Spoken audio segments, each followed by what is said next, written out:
जय गुरुदेव, जय गुरुदेव नाम किसका, जय गुरुदेव नाम किसका, जय गुरुदेव नाम किसका।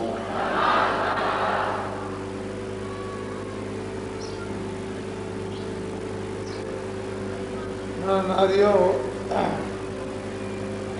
बच्चों और बच्चियों, आज है 25 जुलाई 1990।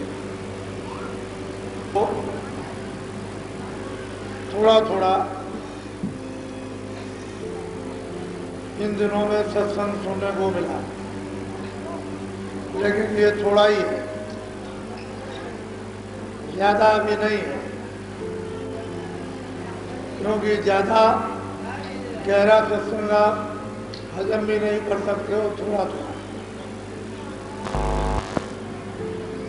समझदारी और होशियारी से बुद्धि को सब लोग अपने अपने सही काम में लो, और मन इसको संसार की तरफ उन भोगों और परेशानियों की ओर से इसको मोड़कर थोड़ा सा सत्संग में इसको लगाओ, तो ये मुलायम हो जाएगा, अपना सख्त रुख ये बदल देगा, कोमलता आएगी, तो ये धीरे धीरे परमार्थ पकड़ने के लायक बनेगा। विचार संसार को देखो, अपने को देखो, क्या हो रहा है उससे सोचो, और क्या होगा उसका अनुमान बुद्धि से लगाओ। क्या हमारे पल्ले पड़ेगा और अभी तक क्या पड़ा, ये सब जब आप विचार करते रहोगे तो धीरे धीरे धीरे धीरे परमार्थ की जगह पर पहुंच जाओगे। और परमार्थ के जो वचन है, जो कलाम, वो तो उस जीवात्मा के लिए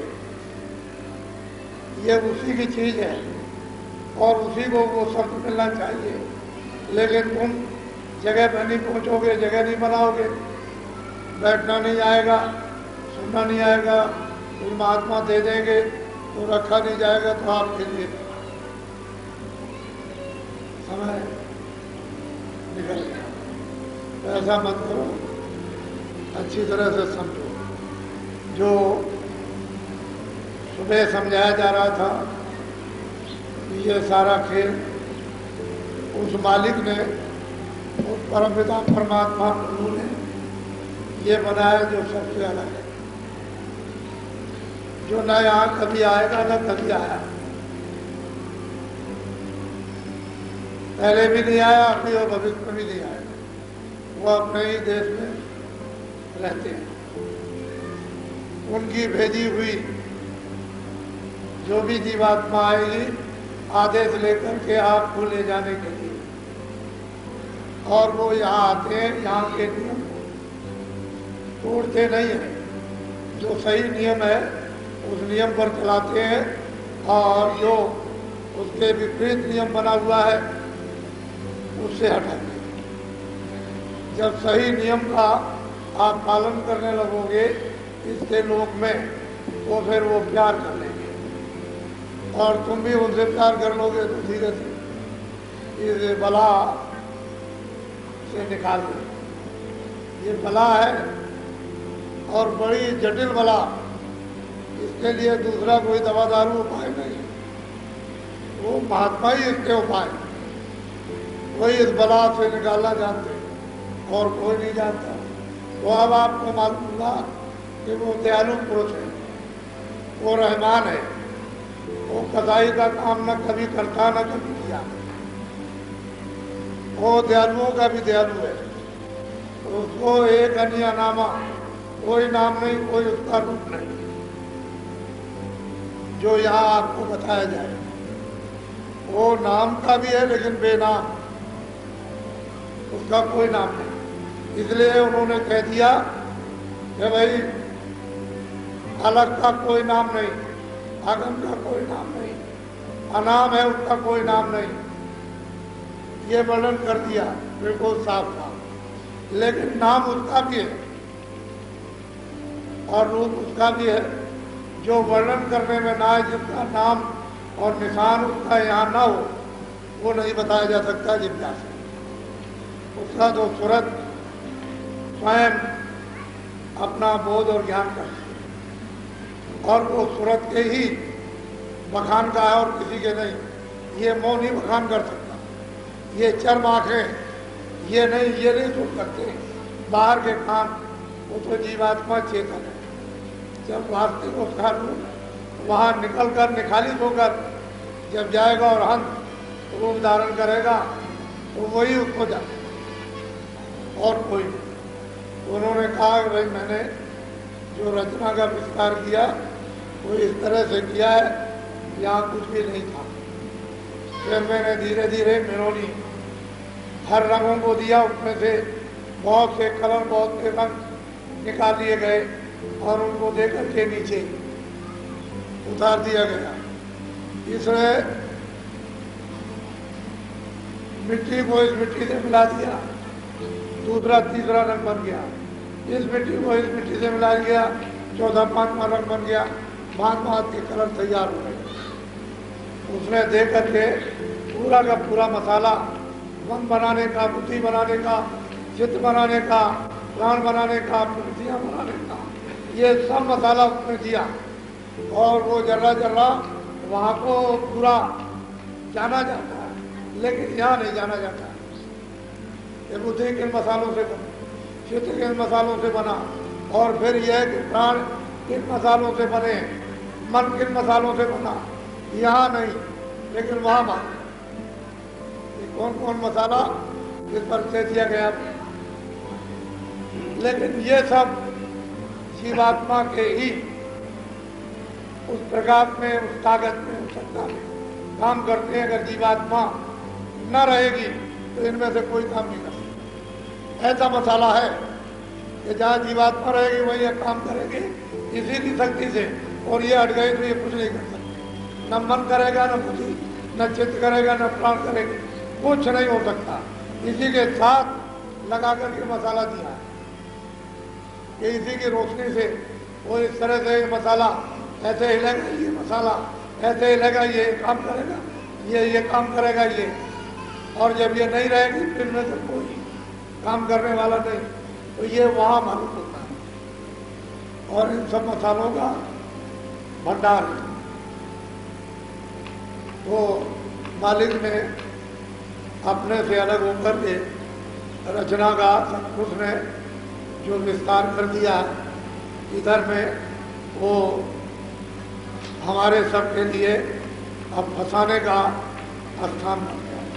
ठीक है, उसने फंसा भी लिया, 4 खाने 84 लक्ष्योनियाँ अर्थात नरक बनाए, तो जीव बेचारे क्या करें। आज़ादी पाकर कोई बताने वाला नहीं मिला तो ये फंस गए, तो चले गए। अब आपको कृपा चाहिए और उनको कोई पहचान नहीं सकता। आप निरंजन हुए निहारे, भार सृष्टि सब इन पर। अब वो सब कुछ कहते हैं कि भाई वो तो मेरी ही सूरत है, वो भी तो मेरा ही रूप है, मैंने उसको अलग कर दिया, लेकिन मैं वहां भी बैठा हूं, मेरा रूप वहां भी है। और ये सृष्टि का भार इनको दे करके इनको अलग कर। ये लोग ये सृष्टि का, अब तुम ये 3 लोगों का संचालन करो। तो निरंजन भगवान उसमें कहते हैं वहां भी बैठे हुए, वहां भी सत्ताधार काम कर रही है अपना। जब इधर से जाएंगे तो उसका उस सत्ताधार का जो बैठी हुई है सतपुरुष के रूप में उसका वहां दर्शन होता है और निरंजन भगवान का अलग दर्शन। तो कहते हैं कि मैं वहां भी हूं, ऐसा मत समझना कि मैं वहां नहीं, मैंने इनको देख करके अलग कर दिया और ये मेरी सुना। इन्होंने मुझसे अलग होकर के तपस्या की, मैं इनसे खुश हो गया तो मैंने इनको 3 लोग का राज दे दिया। अब ये सृष्टि का सब भार संभाले हुए, और इन्होंने अपना अपना भार हल्का करने के लिए औरों को दे दिया। अब वो सब संचालन कर रहे हैं, ये चुपचाप ज्ञान अवस्था में बैठे बिल्कुल उसी तरह से वो सूक्ष्म शरीर है, उसमें बैठ करके इस तरह से बैठे और उसका वैसे तो नीचे से ब्रह्म का, ब्रह्म का, महाकाल पुरुष का, इनका भी ये ध्यान करते हैं, और फिर सीधे इनका निशाना लगा हुआ है सतपुरुष का, वहीं से बैठ करके।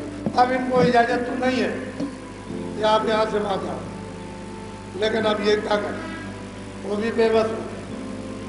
तो इनको अलग कर दिया, नाम इनका निरंजन है, सैदल कमल में बैठे हुए हैं, सृष्टि का इनको बाहर 3 लोग का दे दिया और कहा कि लो अब तुम राज करो। इन्होंने सारा विस्तार कर दिया और विस्तार करके बस बैठे हुए चुपचाप, क्योंकि उनको जाने की इजाजत नहीं, तो ये क्या करेंगे, अपने से अपने मुकाम में बैठ करके उसका ध्यान करेंगे।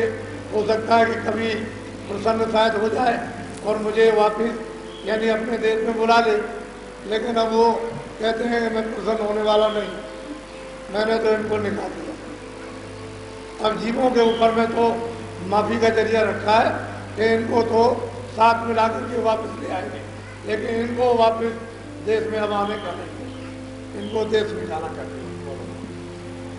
दीप रचायक अपना न्यारा, तामे कीना बहु विस्तार। कहते हैं सतपुरुष ने एक दीप अलग बनाया, एक अपना दीप, वो सोहम पुरुष उनका दीप बनाया, और उनसे कहा कि अब तुम यहाँ बैठकर इधर तो मुझे तो देख सकते हो इस तरफ में, लेकिन यह है कि नीचे वाले वो इधर नहीं आ सकते, वो इधर नहीं आएंगे। तो सतपुरुष ने उनको हुक्म दे रखा महाकाल पुरुष को कि तुम बैठ करके और नीचे को सब देख रेख करो, और उसके लिए एक अवध रख दी कि इतने समय, इतने काल के, इतने युग के बाद महाप्रलय होगी, तो महाप्रलय में इन सब को समेट लो, न जल बचे, न पृथ्वी, न आकाश, न वायु बचे, न स्वर्ग बचे, न ब्रह्मा, न विष्णु, न वैकुंठ बचे, न शक्ति, न निरंजन भगवान बचे, न माया बचे, न ब्रह्म बचे, न वो प्रकृति बचे, न पुरुष बचे, सबको एक तरह से चटाई की तरह लपेट करके लेके चले जाते हैं। वो सोहम पुरुष उनका एक नाका है, लपेट के चल लेते हैं, सब से सब चले जाते हैं, उसके आगे कुछ जाने वाला नहीं, क्योंकि उन्होंने एक अलग दीप बना दिया और इनको बैठा दिया और ये कह दिया कि नीचे की देख रेख तुम यहाँ करो, इधर इनमें से कोई आ नहीं सकता। अब सबको अलग अलग यानी देकर के और नियंत्रण, एक के ऊपर एक, एक के ऊपर एक, एक के ऊपर एक, और वो तो स्वतंत्र है, वो तो चारों यानी वो अनामी को सबका मालिक है ही, लेकिन सतलोक और अलग अगम, अलग लोग, अगम लोग, वो सब स्वतंत्र है, वो एक, उसमें कोई बंधन किसी तरह का भी कहीं भी कण मात्र ऐसे मात्र भी नहीं, लेकिन सतपुरुष ने इनको अलग कर दिया और एक न्यारा दीप बनाकर इनको बैठा दिया। बस यही तक ये सारा खेल उठा रहेगा, इसके आगे जाने वाला है। संतों की माफी रखी है कि हम संतों को देते हैं, यहाँ से हमारी धार बराबर वहाँ रह करके काम करेगी और बराबर मतलब है मुकाम मुकाम पर चढ़ा करके ले आएगी। जीवों के लिए माफी, आपके लिए भी माफी, लेकिन उनके लिए सतपुरुष ने माफी दी, उनसे तो कह दिया सबको देश में अब इस देश में नहीं, अगर उस देश में चले जाए तो ये गंदगी वहाँ जा करके फिर अपनी जगह पर पहुँच जाएगी। अब तो वहाँ कोई गंदगी है नहीं, पहले तो गंदगी ये नीचे पड़ी हुई थी, जो मोटा मसाला आपको जल, पृथ्वी, अग्नि, वायु, आकाश और सूक्ष्म मतलब है तत्वों का, फिर मतलब यह है कि कारण और लिंग तत्वों का, वहाँ कोई मसाला नहीं, बात एकदम निर्मल निष्पक्ष देश है।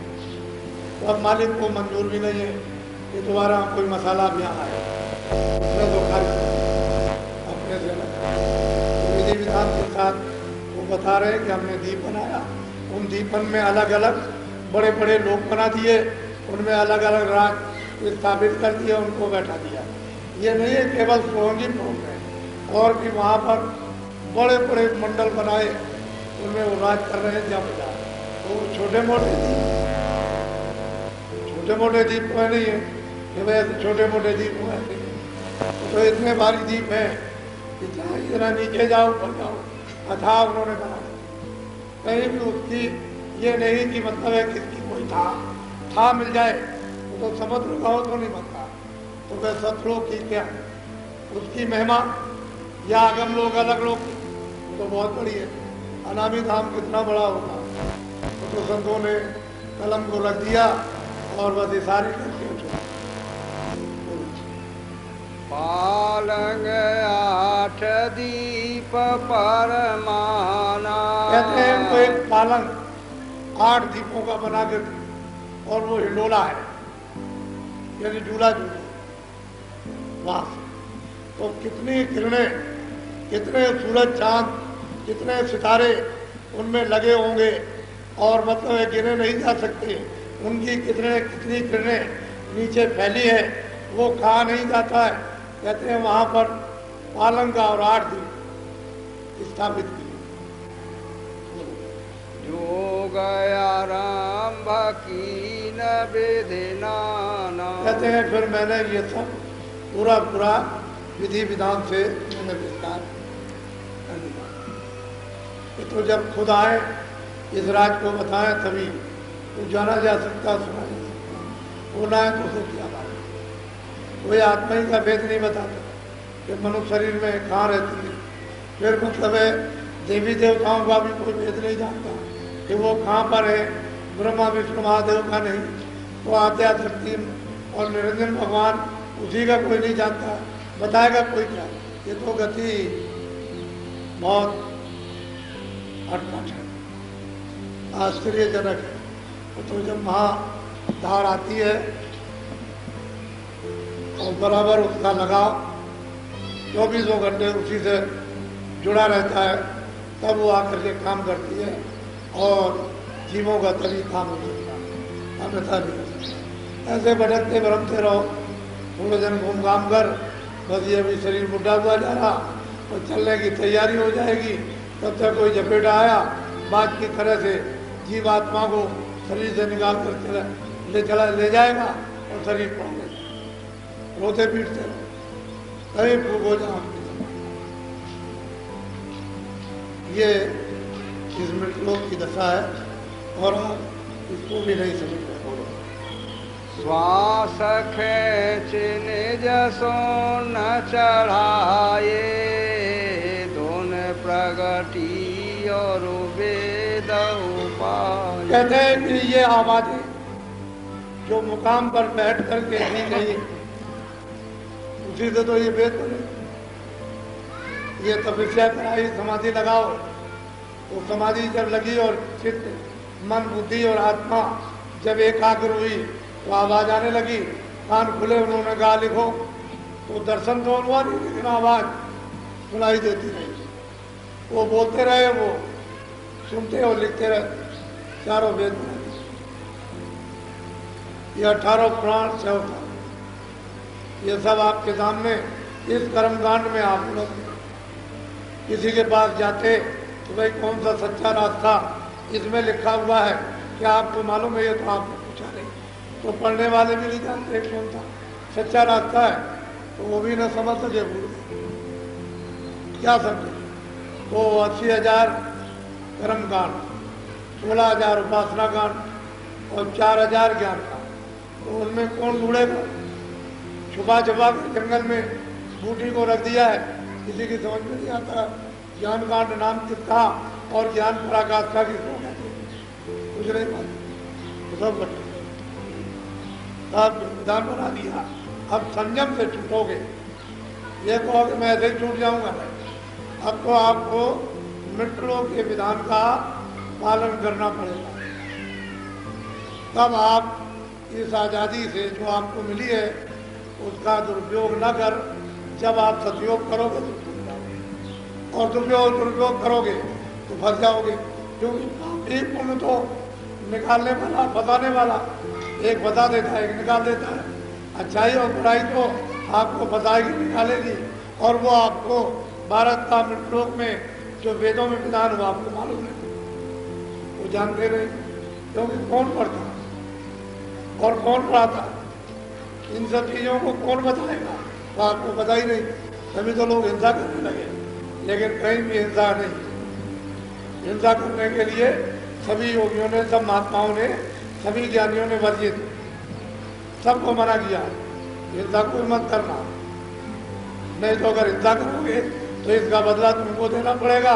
एक दिन तुम पर भी हिंसा होगी और काल शीत पर धाकर दौड़ करके ये सब तोड़ देगा, उछल देगा, फिर रेसे रेसे कर देगा, पता नहीं चलेगा, सुलाते रहते हैं। तो यहाँ के विधान का मतलब आप लोग पालन करो। दिन में खेती करो, दुकान करो, दफ्तर का काम करो, ईमानदारी मेहनत के साथ। बच्चों की सेवा करो, बच्चों को अच्छी शिक्षा दो, अपने को भी अच्छी शिक्षा लो। फिर गृहस्थ आश्रम में हिंसा मत करो। कोई जानवर, कोई पशु पंछी इसको मत मारो, जो पशु पंछी आदमी मार दिया जाएगा, मुर्दा हो जाएगा। कभी भी इस वासना को लेकर हिंसा मत करो कि मैं मुर्दा सेवन करूंगा, ऐसा मत करो। और आए गए कर सकता, उसका भी करो, संयम से रहो, कोई मना नहीं करता है, लेकिन संयम से चलोगे, मानव कर्म करते हुए, तब तो आपको मानवता का भी फल मिल जाएगा, और कोई महात्मा मिल जाएंगे तो आपको अपना साथी बना देंगे और निकाल देंगे। और तोड़ फोड़ करोगे तो फिर वो से निरादर करेगा, अपमान करेगा, मरवा देगा, बेइज्जती करेगा, रोग फैला देगा, कोई और घटना करा देगा, धन हरण कर लेगा, निधि हरण कर लेगा, कुछ और कर लेगा, बच्चे मरवा देगा, बच्ची मरवा देगा, स्त्री मरवा देगा, कभी पुरुष मर जाएगा। कर्म का तो फल निकाल, ये कर्म विधान है, एक नियम है, एक कर्म विधान की व्यवस्था है, उसके अनुकूल चलो। अब जो आप अपना पैदा फैलाते क्यों घर और परिवार बर्बाद कर व्यवस्था से, और जितने समय रहो मानसिक कम से कम क्षण के ही आनंद रहे तो आप ऐसा काम।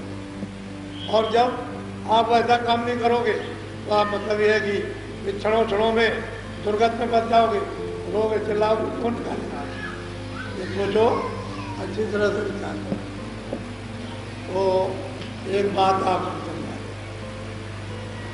हमारे पास कोई भी आदमी रहना होशियारी से रहना,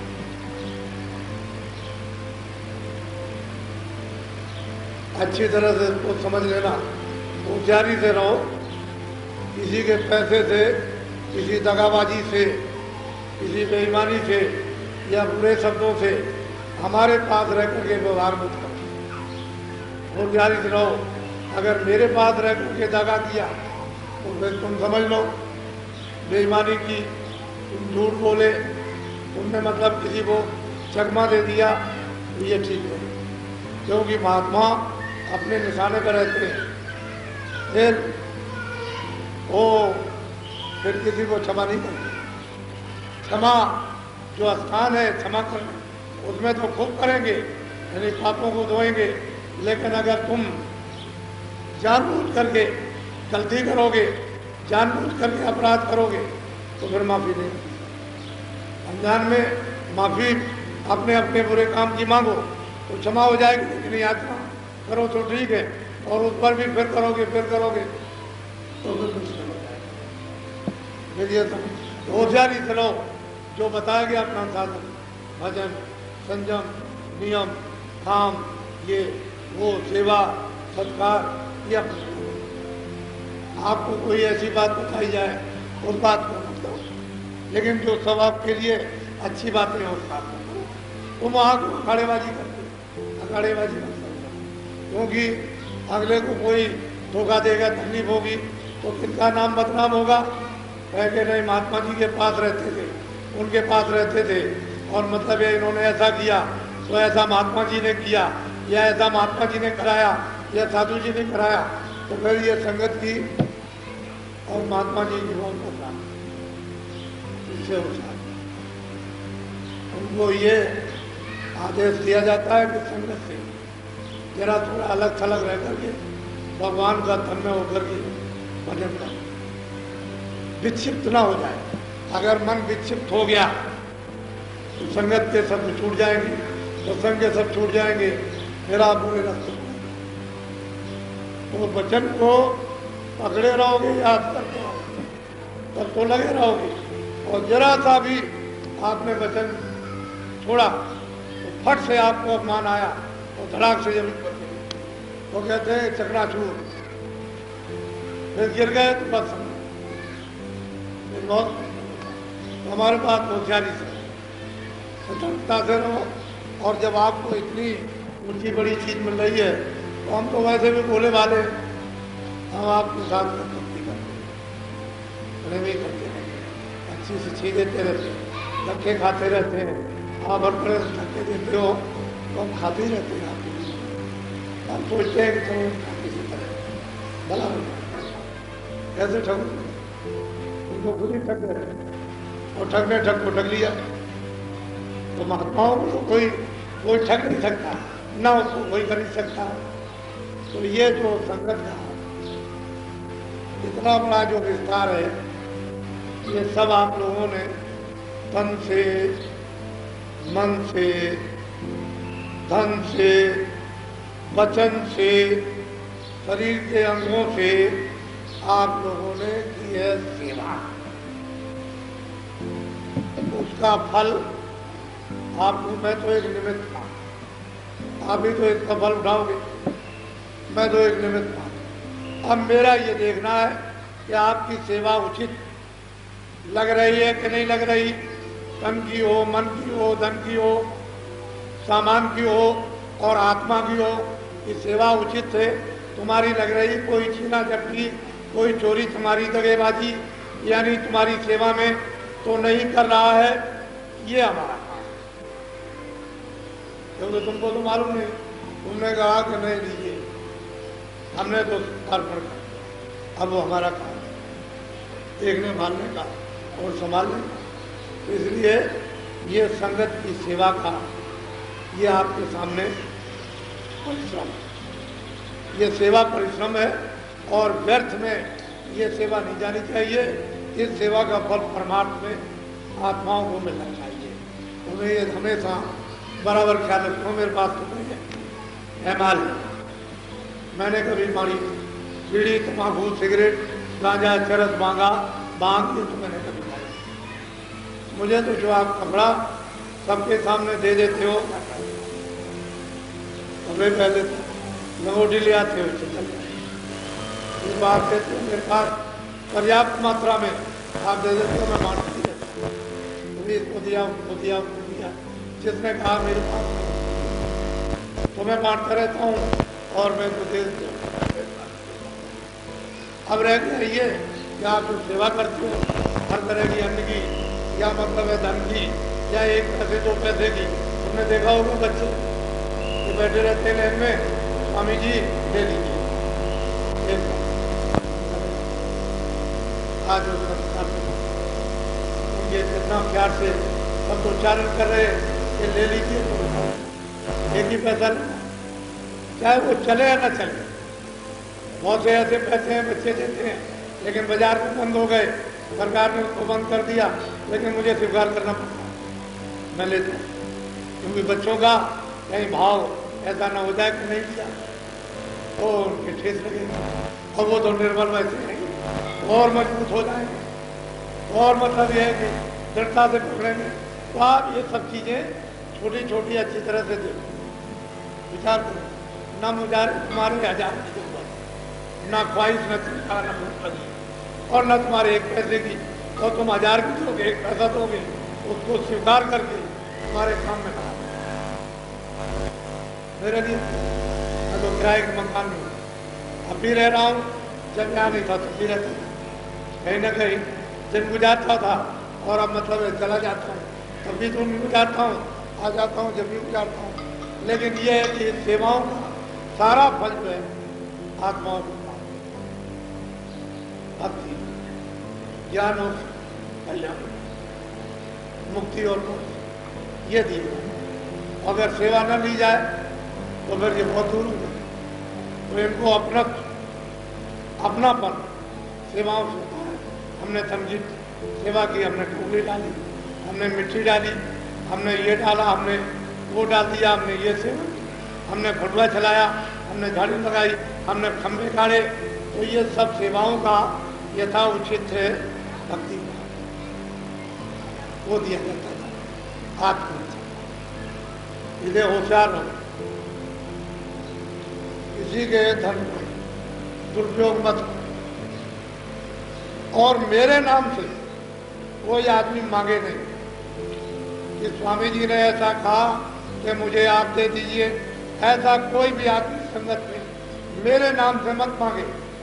और जब मैं कहूँगा कि भाई इस सेवा के लिए तुम लोग सेवा करो तो अगर आप मेरे नाम से दोगे तो मुझसे पूछ लो, मैं तो मिलता नहीं, तुमको क्या शर्म है? अरे भाई तो सबसे मिलता हूँ, छोटे से बड़े थे, इससे उससे, तुम हर बात अच्छी बुरी भली सब पूछ सकते हो, उसके लिए तुमको डर किस बात का? भाई डर किस चीज़ का? जब मैं पहले भी कह चुका हूँ कि कोई धोखा दे, बेईमानी करे तो मुझसे पूछो, तुम्हारा भी संशय दूर हो जाएगा, भ्रम भी दूर हो जाएगा और मतलब सही दिशा मिल जाएगी, तुमको दुख नहीं होगा। नहीं धोखा दे जाएगा तुम हमेशा रो कि संगत में धोखा हो गया और गुरु महाराज ने संभाल ली थी, गलती करोगे तुम, और मतलब यह है कि फिर तुम ही गिर जाओ, अपराध लगाओगे, तो ऐसा काम।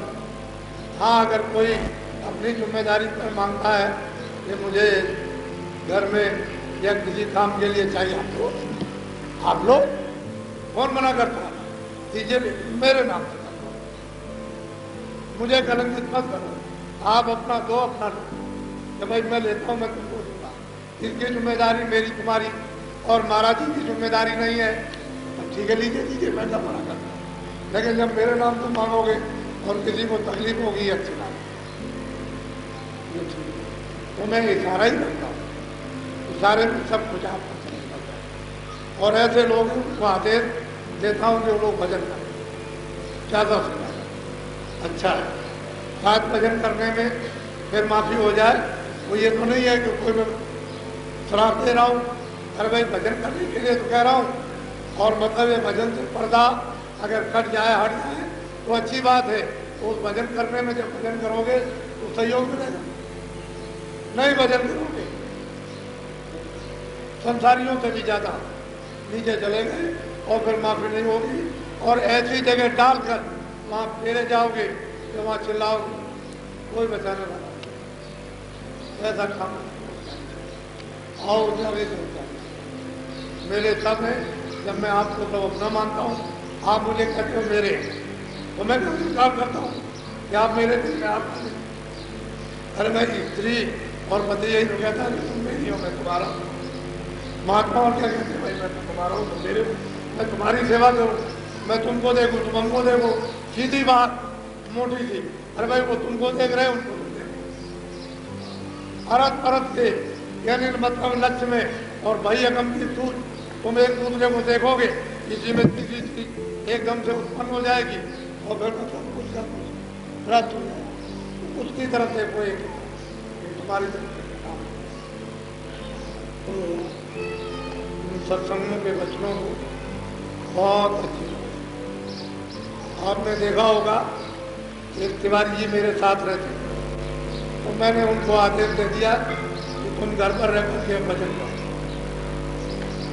अब ये संगत संगत में घूमना बंद, अब बैठ करके एक जगह भजन करो, तुम्हारा मस्तक विकृत हो गया और अब भजन करो, वो अच्छा रहेगा, समझिए अपनी आत्मा का कल्याण करोगे अच्छा।